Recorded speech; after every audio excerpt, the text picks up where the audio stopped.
नमस्कार विद्यार्थी मित्रांनो, मी चैत्राली धोत्रे. श्री नारायणराव आचार्य विद्यानिकेतन इयत्ता 8वी.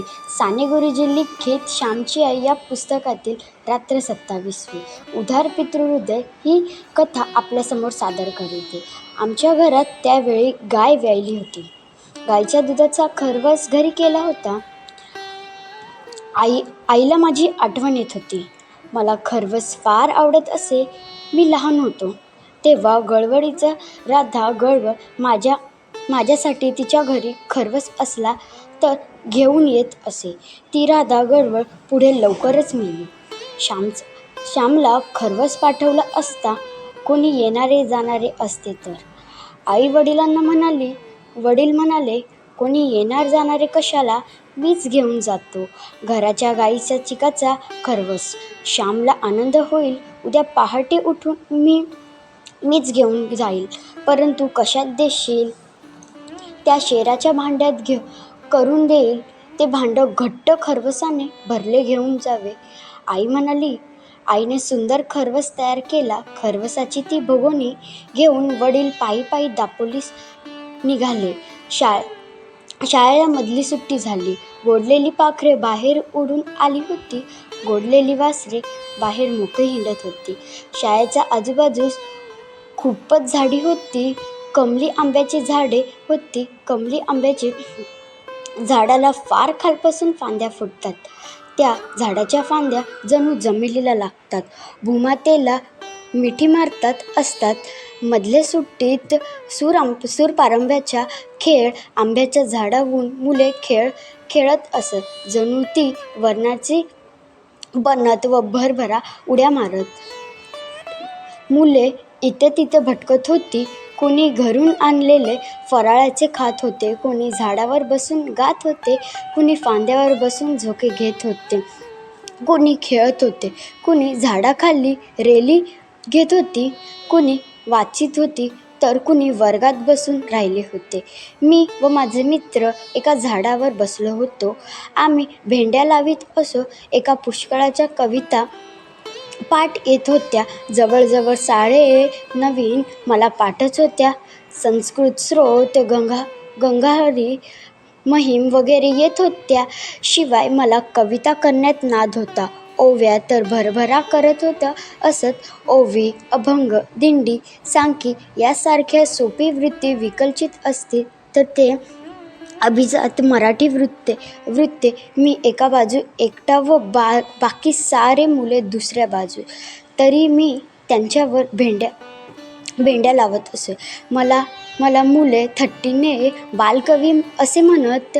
त्यांनी भेंड्या लावणारच भरभराट होती.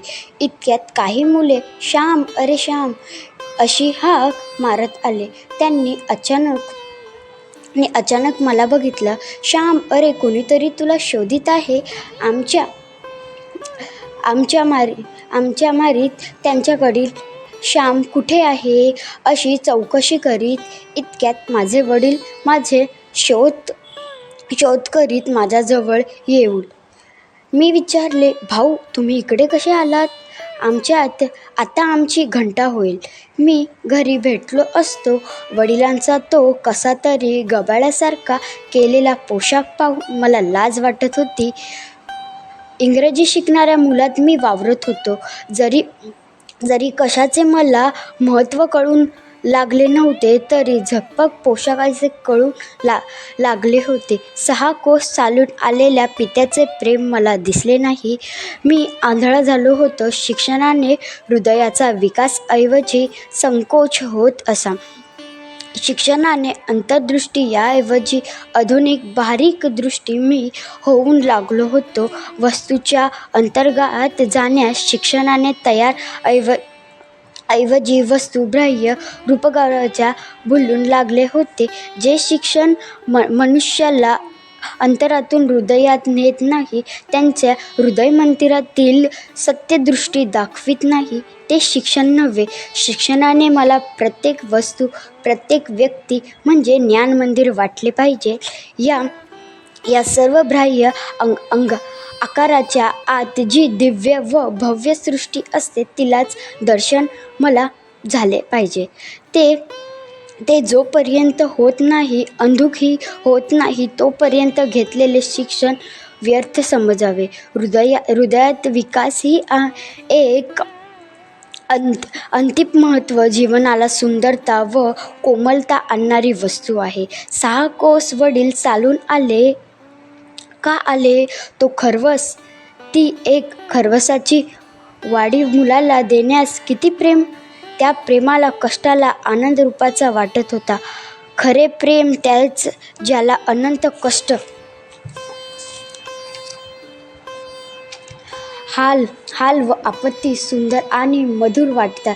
हे असेल दिव्य प्रेम मला लहानपणी मिळाले होते. आज मी आईबापाला त्या प्रेमात दोष पाही.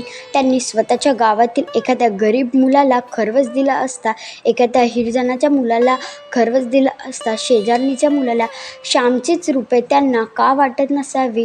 तमक्या आकाराचा, अमक्या रंगाचा, अमक्या नावाचा असा विशिष्ट नाम मातीचा एक गोळा त्यांनी आपणास का वाटावा?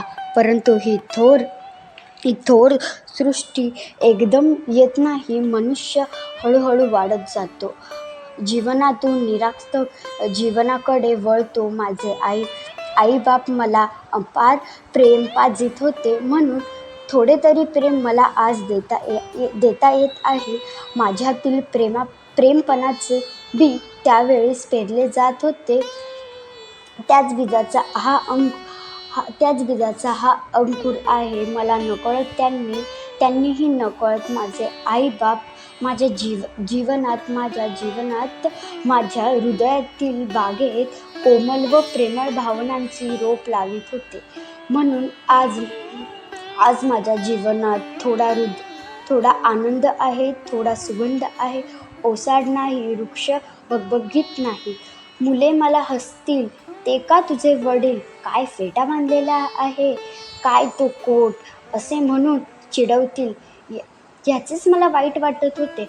वडिलांना हृदयाकडे मी पाहत नव्हतो. मला काळजी होती. माझ्या प्रतिष्ठेच्या पूजा मी विचारलो करीत होतो. आपण सारे जण अहवेद असतो. आपण द्विविध नाही, त्रिविध नाही, चतुर्विध नाही, आपण सारे एकविध आहोत व त्याचे वेदाचे नाव आहे सारखंच आपलं विचार आपण करीत बसलो. आपला मान, आपले सुख, आपली एवढ्यात आपली अब्रू, हे सारे आपलेच, आपणच म्हणून मोठे होता येत नाही. जो स्वतः विसरू शकत नाही, तो काय प्रेम करणार? वडील म्हणाले, श्याम, तुझ्या आईने खरंच पाठवला आहे. तुझ्यासाठी मी घेऊन आलो आहे. तू व तुझे मित्र भगोली परत घ्या. त्यांनी खर्वसाची भगोली जवळ दिली. इतर मुले माझ्याकडे पाहून फिदी हसत होते. मी शरमलो होतो. माझे वडील पुन्हा म्हणाले, श्याम, अरे बघत काय बसलाय? टाक उरकून. लाजायला काय झालं? या मुलांनो, तुम्हीही घ्या. श्यामला एकटे खायला लाज वाटत असेल. एकट्याने नाही तर खाऊन 4-4 घ्यावे. इतर मुले निघून गेले. माझे मित्र फक्त राहिले. एक धीट मित्र पुढे आला. त्याने भांड्याचे फडके सोडले. ये श्याम, या आपण फन्ना करू, असं तो म्हणाला. आम्ही सारे खर्वस घसारलो. माझे वडील बाजूला जरा फिरले होते. ते दमून आले होते. त्यांनी खर्वस घेतला नाही. आम्ही देत होतो तर ते म्हणाले, तुम्हीच खा, मुलांनीच खाण्यात गंमत आहे. आम्ही सारा खर्वस खाऊन टाकला. फारच सुंदर झाला होता.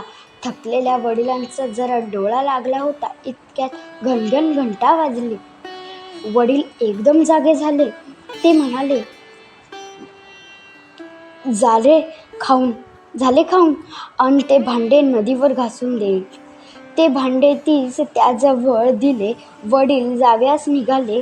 ते म्हणाले, अभ्यास नीट कर हो, प्रकृती जप. गायचे वासूर चांगले आहे, पाडा झाला आहे, असे म्हणून ते गेले. आम्ही शाळेत गेलो. मला मला माझी शरम वाटत होती.